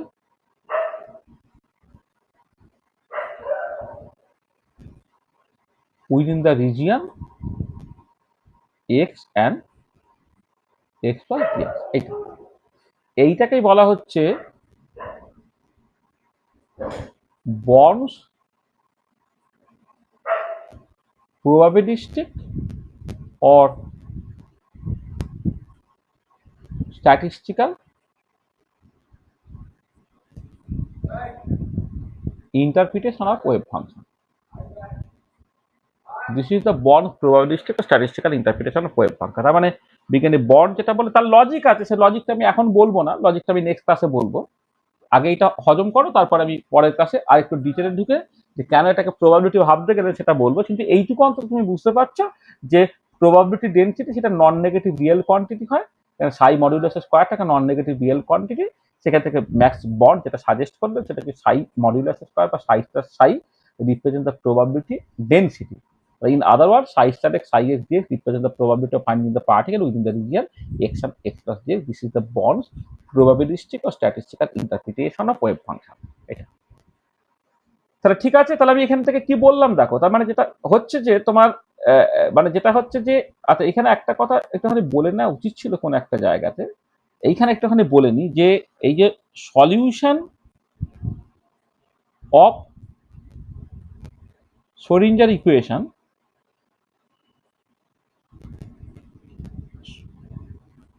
solution of Schrodinger equation, that is psi is called the wave function. Wave function. এটা এইটা একটুখানি আমার বলে দেওয়া উচিত ছিল, সেটা আমি একটুখানি প্রথমেই বলে নিই। তার মানে সব কিছু ওয়েভ ফাংশন দিয়ে ভাবতে হবে। তার মানে প্রথম কথা হচ্ছে যে যেটা একটা linear second order differential equation, তার মানে যদি সাই ওয়ান সাই টু সলিউশন হয় তাহলে আরবিট্রারি লিনিয়ার কম্বিনেশন তার সলিউশন হবে। সেখান থেকে যদি দেখাতে পারলে সাইটা ইন জেনারেল কমপ্লেক্স, যদি কমপ্লেক্সটা সে একা করে একটা মেজারেবল কোয়ান্টিটিকে রিপ্রেজেন্ট করতে পারে না, কিন্তু সাই এর সঙ্গে তার কমপ্লেক্স কনজুগেট যদি গুণ করে দাও সাই স্টার সাই বা সাই মডিউলাস স্কয়ার, এটা রিয়েল এবং নন নেগেটিভ, সেটা একটা ফিজিক্যাল কোয়ান্টিটিকে রিপ্রেজেন্ট করতে পারে। আর এবার আমি দেখলাম যে যেহেতু linear second order differential equation, সেখানে সেকেন্ড ডেরিভেটিভ আছে, সেকেন্ড ডেরিভেটিভ আছে মানে ফার্স্ট ডেরিভেটিভ কন্টিনিউয়াস হতে হবে। ফার্স্ট ডেরিভেটিভ এক্সিস্ট করবে তখনই যখন আবার ওয়েভ ফাংশনটা কন্টিনিউয়াস, অর্থাৎ ওয়েভ ফাংশন তার ফার্স্ট ডেরিভেটিভ কন্টিনিউয়াস। তো ওয়েভ ফাংশন যদি কন্টিনিউয়াস হয়ে যায়, তার মানে ওয়েভ ফাংশন যদি মনে মনে ভাবো ওটা অ্যাম্পলিটিউড রিপ্রেজেন্ট করতে পারে, তাহলে ওয়েভ ফাংশনের স্কোয়ারটা এনার্জি ডেনসিটি রিপ্রেজেন্ট করবে। কিন্তু ওয়েভ ফাংশনটা কন্টিনিউয়াস, কিন্তু এনার্জি ডেনসিটি ডিসক্রিট বা কোয়ান্টাইজ, সেই জন্য এটা কখনো হতে পারে না। তার মানে একমাত্র বাঁচার রাস্তা হচ্ছে বিজ্ঞানী ম্যাক্স বর্ন যেটা বললেন, সেটা হচ্ছে সাই মডিউলাস স্কয়ার বা psi star psi represent the probability density. In other word, psi star x psi s দিয়ে represent the probability of finding the particle with the region x আর এক্স প্লাস। আর এবারে যখন প্রবাবিলিটির টার্মসে তুমি বললে, তুমি সার্টেনলি প্রবাবিলিটি কোন একটা পার্টিকেলকে পাওয়ার প্রবাবিলিটি তার একটা ইউনিক ভ্যালু থাকবে এবং সার্টেনলি সেটা ফাইনাইট হতে হবে। তাহলে যেহেতু তোমার as probability density has to be finite and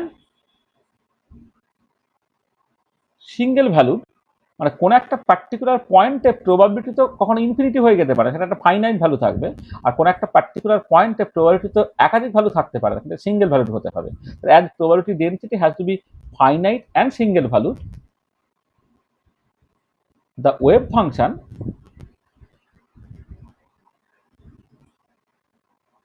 psi must be finite and single value। তাহলে কি হলো দেখো, তাহলে এই যে ওয়েভ ফাংশন যেটা বলেছিলে, সেই ওয়েভ ফাংশনের কতগুলো প্রপার্টি তুমি দেখতে পাচ্ছ। কি, ওয়েভ ফাংশনটা ফাইনাইট হচ্ছে, ওয়েভ ফাংশনটা সিঙ্গেল ভ্যালুড হচ্ছে, আবার এখানে পেলে ওয়েভ ফাংশনটা কন্টিনিউয়াস হচ্ছে এবং তার ফার্স্ট ডেরিভেটিভটা দেখো তোমার কন্টিনিউয়াস হচ্ছে। তাহলে এই চারটাকে যদি একসাথে করে দাও, this is the acceptability criteria of wave function. Acceptability criteria of wave function, সেটা কি? অ্যাকসেপ্টেবিলিটি ক্রাইটেরিয়া অফ ওয়েভ ফাংশনটা হচ্ছে যে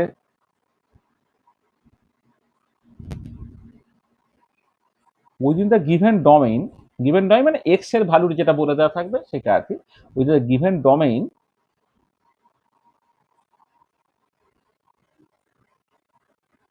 এক নম্বর হচ্ছে psi x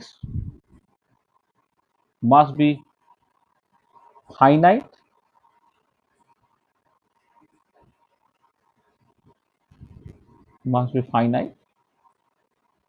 দু নম্বর psi x must be continuous, তিন নম্বর কন্টিনিউয়াসটা পরে, কন্টিনিউয়াসটা থার্ড বলবো, psi x must be single valued,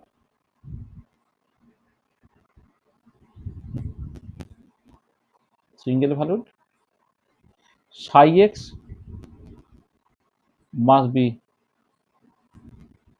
continuous, আর চার নম্বর dψ by dx must be continuous। তাহলে এই চারটে ক্রাইটেরিয়া যদি স্যাটিসফাইড হয়, তখন সেই ফাংশনটা হবে কোয়ান্টাম মেকানিক্যালি অ্যাকসেপ্টেবল। এই চারটে পয়েন্ট আমি নেক্সট ক্লাসে খুব ইলাবোরেটলি এক্সপ্লেন করব।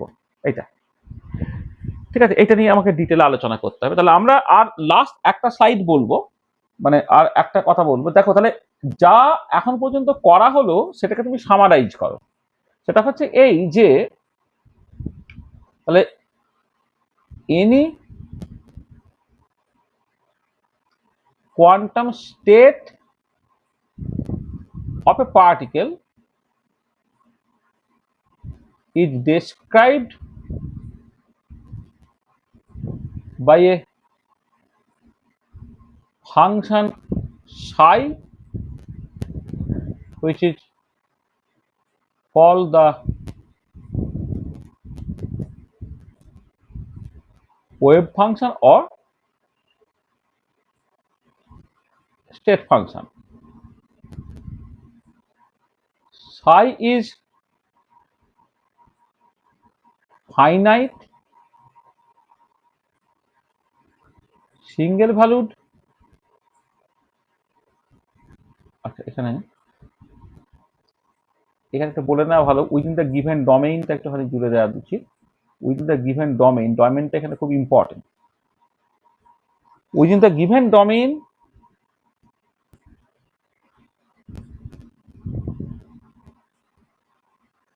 domain psi is finite single valued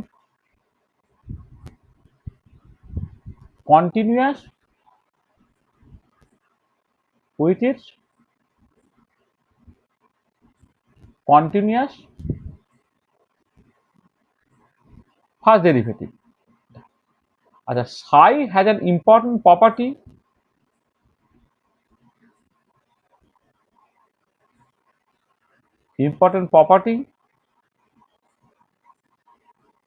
that psi modulus square or psi star psi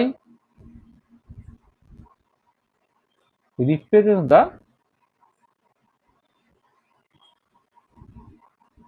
probability density of finding the particle of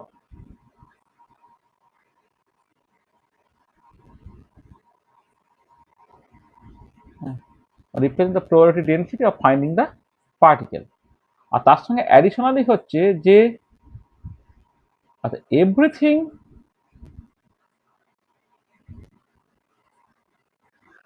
associated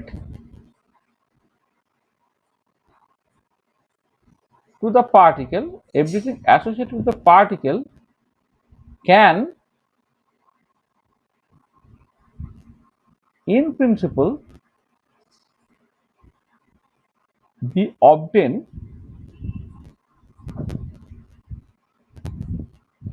from this wave function. দেখো তাহলে যা কিছু করলাম তার মধ্যে লাস্ট পার্টটাকে বাদ দিলে সেই লাস্ট পার্টটা আমাদেরকে শিখতে হবে যে কেমন করে ওয়েভ ফাংশন থেকে ওই পার্টিকেলের সমস্ত প্রপার্টিগুলোকে বের করতে পারা যায়, সেটা আমরা পরে আলোচনা করব। কিন্তু আদারওয়াইজ বাকি জিনিসটা আমরা বলেছি, any quantum state of a particle is described by a function psi which is called the wave function or state function within the given domain. Psi is finite single valued continuous with continuous first derivative. Psi has an important property that psi modulus square by psi star psi represents the probability density of finding the particle. আর everything associated to the particle can in principle be obtain from this wave function. তাহলে এই যেটা পাওয়া গেল সেটাই basically তোমার statement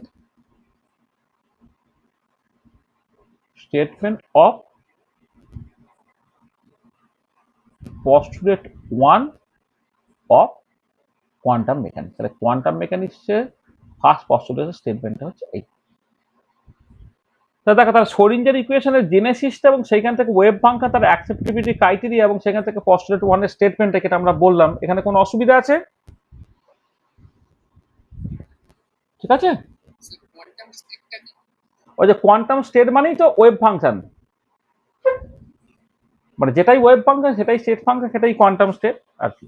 ধরো তুমি ধরো হাইড্রোজেন অ্যাটমের ক্ষেত্রে 1s অরবিটাল বলছো, সেই 1s অরবিটালটা একটা কোয়ান্টাম স্টেট।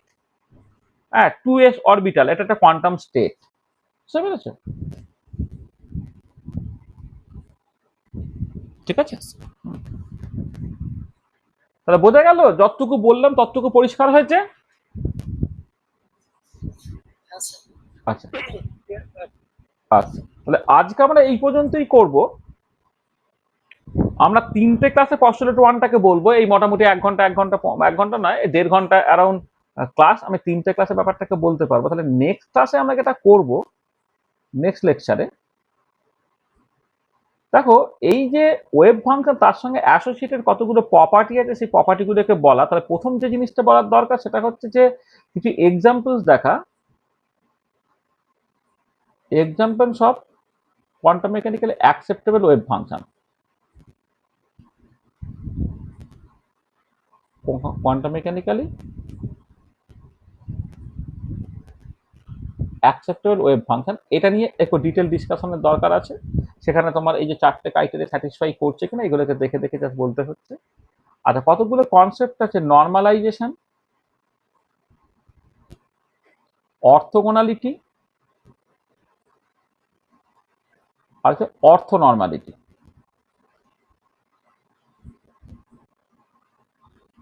এইটা আছে, হ্যাঁ, নর্মালাইজেশন, অর্থোগোনালিটি, অর্থ নর্মালিটি, এই কনসেপ্টগুলো আমাদের আছে, সেগুলোকে একটা ইন্ট্রোডিউস করতে হবে।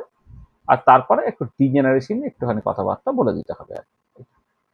তাহলে এইগুলোকে বলে ফেললে তোমার মোটামুটি পস্টুলেট 1 নিয়ে যা যা ডিসকাশন করা সেগুলো আমরা করে ফেলতে পারবো। মানে ওয়েভ ফাংশন নিয়ে মূলত ডিসকাশনগুলো হচ্ছে পস্টুলেট 1 এর মধ্যে করা হয়, আর অপারেটর অনওয়ার্ডস হচ্ছে পস্টুলেট 2 থেকে আর কি। তাহলে এইটা হচ্ছে আমরা নেক্সট ক্লাসে দেখবে এই কনসেপ্টগুলোকে ইন্ট্রোডিউস করছি উইথ ভেরিয়াস এক্সাম্পলস আর কি। এইগুলোকে যখন বলছো হচ্ছে with proper example, with various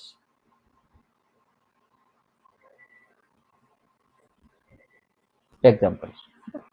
তাহলে আমরা এই পর্যন্ত করলাম। আমরা এন্ড অফ লেকচার। সেটা আমি 1ই বলছি, মানে পস্টুলেট 1-এর জাস্ট যে লাস্ট লেকচার, মানে ফার্স্ট লেকচারটা আর কি, সেটা আমি এইভাবে লেকচার তো আগে জানি না, নাম্বারিংগুলো যেহেতু মানে গুলিয়ে গেছে সেই জন্য আমি আর ওই নাম্বারিংয়ের ঝামেলার মধ্যে গেলাম না। আমি জাস্ট এখানে পস্টুলেট 1টাকে আলাদা নাম্বারিং দিয়ে পস্টুলেট 1-এর যে 3টে লেকচার, সেই 3টে লেকচার আমি পরপর করে দিয়ে। তো দেখো, তাহলে যা বলেছি তাতে কারো কিছু অসুবিধা আছে? কৌস্তব ঠিক আছে? ঠিক আছে তো? এটা বলো। তাহলে কি ওই মানে অ্যাজাম্পশনটা যে আছে, ওই আগে যে একটা অ্যাজাম্পশন বলেছিলাম, এই অ্যাজাম্পশনটার উপরে কি পুরোটা দাঁড়িয়ে আছে? অ্যাজাম্পশনটার উপর মানে হচ্ছে যেটা আমি